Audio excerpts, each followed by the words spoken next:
Então, Wegener olhava o globo, né, da época, e ele via. Vou passar um pouco aqui. E ele via um fóssil lá na Argentina que só ia ter no mundo esse mesmo fóssil de água doce lá no sul da África. Bom, isso levantou uma suspeita para ele. É impossível desse animal, desse mesmo organismo, viajar no oceano porque ele era um réptil de água doce.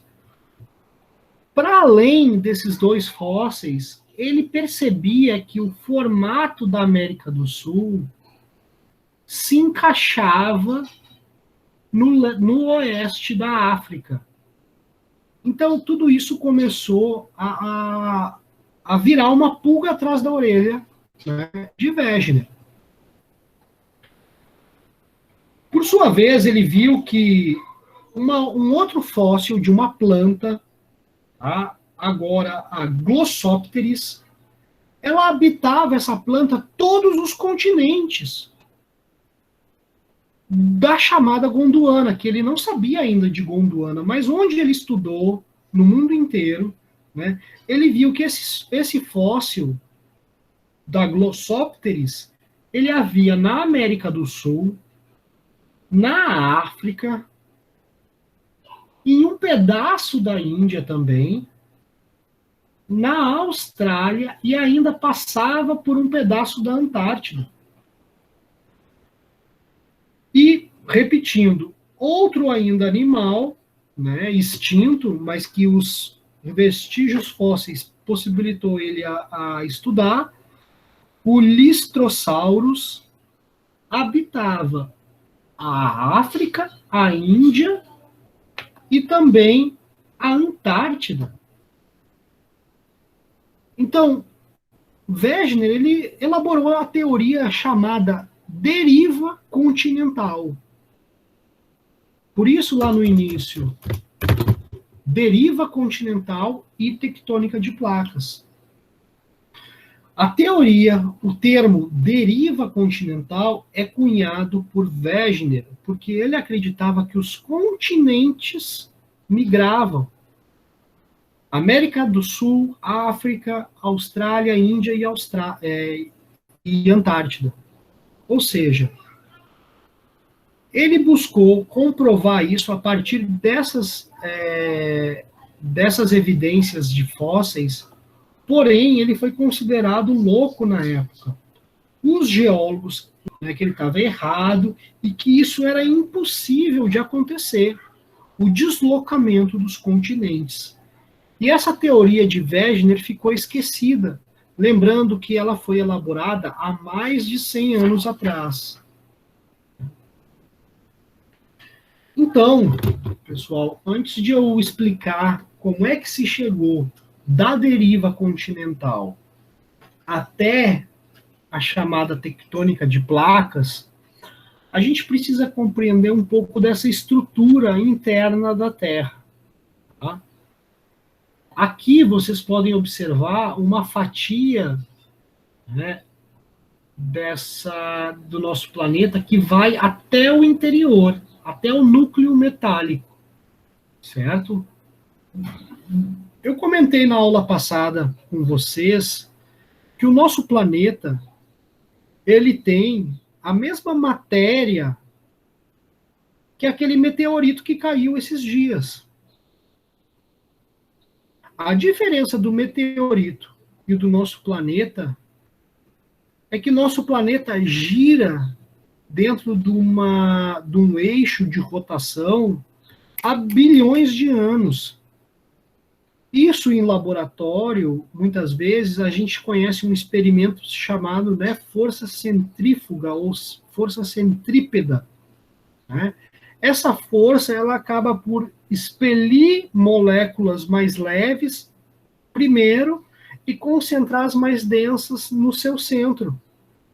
Então, nosso planeta, diferente do meteorito, como ele girou, né, incessantemente durante bilhões de anos, ele gera um núcleo muito mais denso comparado à sua periferia, na qual os materiais mais leves vão sendo empurrados para essa periferia.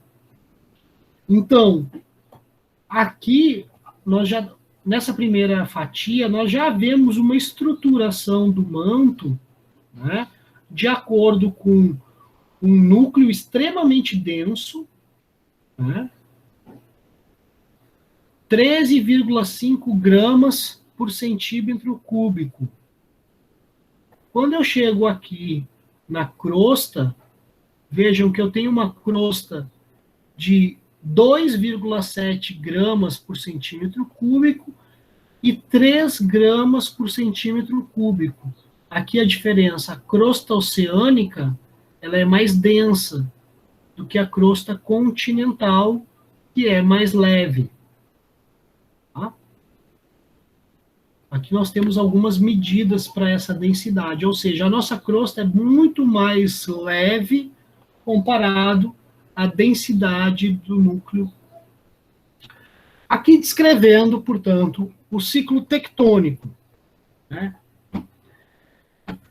Imaginem vocês, e aí vou voltar aqui, né, que lá no interior, a temperatura é muito mais elevada, né? Aqui está representando, ó, de 3.000 a 6.650 graus Celsius. Então, a temperatura lá no interior é muito quente, comparada a uma temperatura aqui da crosta, né, que é a nossa temperatura ambiente.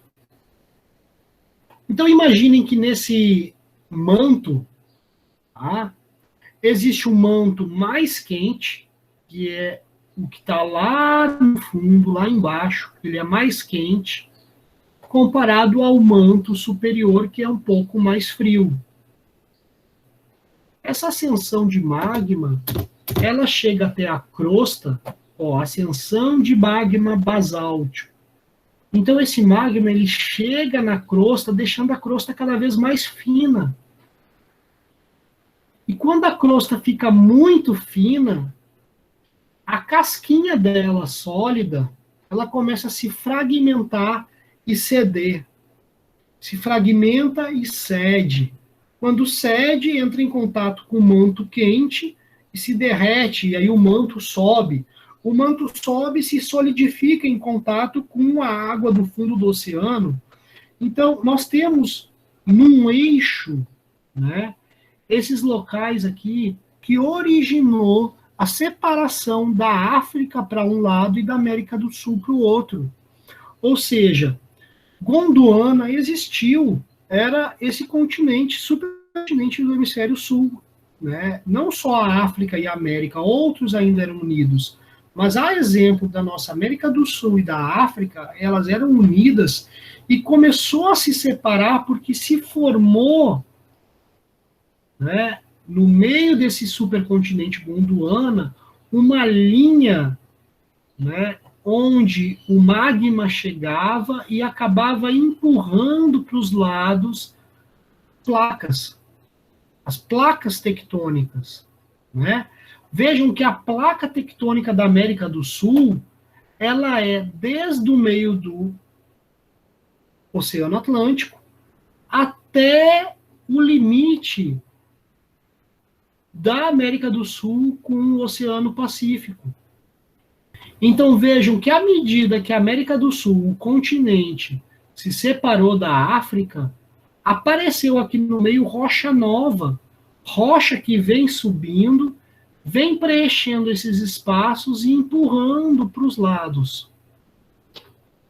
Veja, ele não conseguiu explicar como que os continentes migram, como que os continentes se movimentam.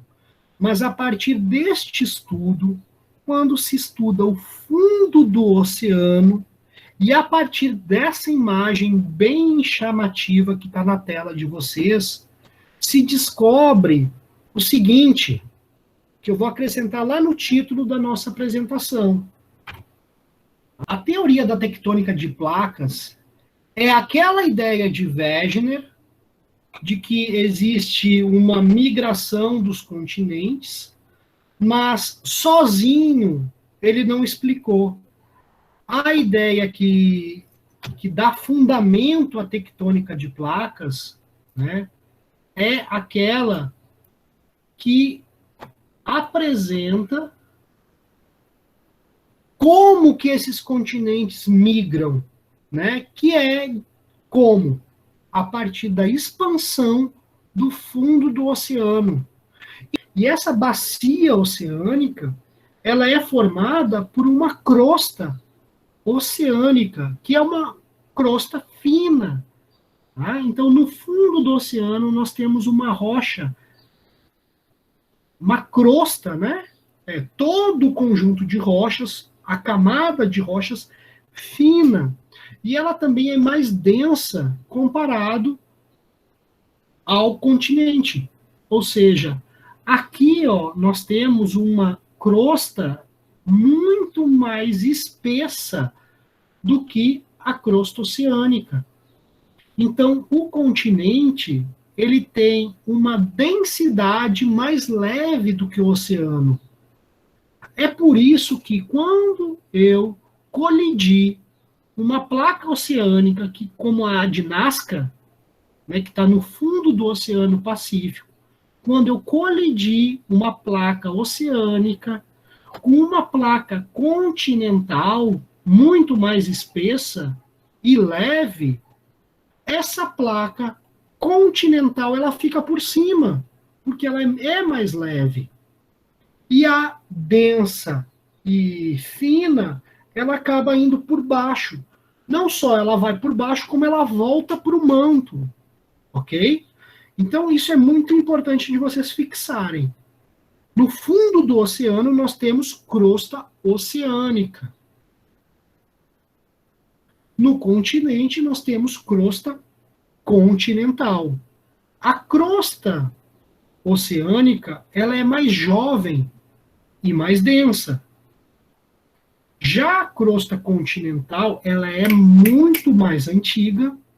As rochas mais antigas que remetem às primeiras solidificações do manto, elas estão hoje no continente. Então, as placas continentais, elas nunca vão voltar para o manto. As únicas que têm essa possibilidade de, num contato, acabar sendo puxada para o manto são as oceânicas, porque as oceânicas são mais densas e são mais jovens. Por ser mais jovem, ela tem essa característica parecida com o manto ainda. Então, ela acaba voltando. Então, nesse último exemplo, no caso da Cordilheira do Himalaia, tá? O que é a Cordilheira do Himalaia? A Cordilheira do Himalaia, gente, ela está aqui ó, nessa imagem. E quando o continente bate no continente, o continente de uma placa bate no continente da outra placa, nenhum vai para o manto. Os dois, eles se moldam, soldam, se elevam juntos. E é isso que nós temos hoje. A Cordilheira dos Himalaias é a cordilheira mais alta do nosso planeta. É aqui na Cordilheira dos Himalaias que nós temos o pico mais elevado, que é o Everest, que chega nos limites da nossa troposfera, como a gente pôde ver lá no assunto do clima.